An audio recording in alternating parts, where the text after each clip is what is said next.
இங்க இருக்கக்கூடிய அலப்பற பசங்க சொந்த ஊரை தாண்டினா அவங்க யாருன்னே மக்களுக்கு தெரியாது. சொந்த ஊரை தான் நாலு அல்ல கையில வச்சுட்டு முன்னாடி அண்ணன் வர்றாருன்னு சொன்னா தான் அண்ணன் வர்றாருன்னே 4 பேத்துக்கு தெரியும். இந்த அல்ல கைக ஐயப்ப நான் திமுக ஸ்டைலுக்கு மாறிட்டும் தப்பா நினைச்சுக்காது. இந்த அல்ல கைக பாரத பிரதமர் நரேந்திர மோடி அவர்களை பார்த்து குற்றம் சுமத்துறாங்க. உதயநிதி ஸ்டாலின் சொல்றாரு, நேற்று முன்தினம் மோடி மட்டும் தமிழ்நாட்டுக்கு வந்தாருன்னா முதல்ல நாங்க கோ பேக் மோடின்னு சொன்னோம், நாங்க இன்னைக்கு கெட் அவுட் மோடின்னு சொல்லுவோம் அப்படி. உதயநிதி ஸ்டாலினுக்கு நான் சொல்றேன், நீ சரியான ஆளா இருந்தா, சரியான ஆளா நீ இருந்தீனா உன் வாயிலிருந்து கெட் அவுட் மோடி நீ சொல்லிப்பார்.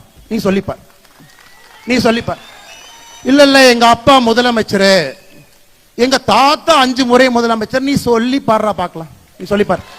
நான் சொல்றேன், நீ சொல்லிப்பார்.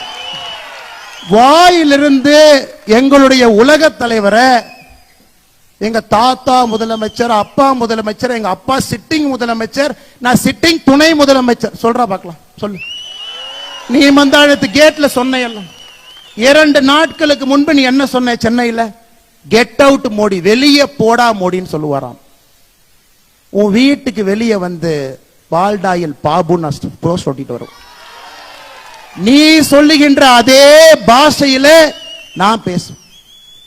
உனக்கு ஒரு உலக தலைவரை மதிக்க தெரியல, ஒரு கத்துக்குட்டி. நீ கத்துக்குட்டி.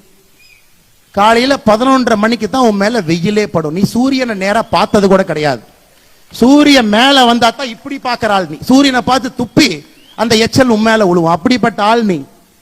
3:30 மணிக்கு பிரம்ம முகூர்த்தத்தில் எந்திரிச்சு யோகா பண்ணிட்டு 5 மணிக்கு ஃபைலை திறந்து இந்த நாட்டை ஆட்சி பண்ற ஆள்கிட்ட 11:30 மணிக்கு எந்திரிச்சு நட்ட நடுவுல மேல சூரியன் இருந்து உழுவுற உனக்கே இவ்வளவு திமிர் இருந்தா, சாதாரண நடுத்தர மக்கள் உழைத்து நாட்டை உருவாக்கக்கூடிய மக்களுக்கு எவ்வளவு திமிர் இருக்கு? அந்த கூஜா தூக்கருக்கு இங்க ஒரு சாராய அமைச்சர் சுத்திட்டு இருக்கார் கரூர்ல. இவனுக்கு எந்த அளவுக்கு ஒரு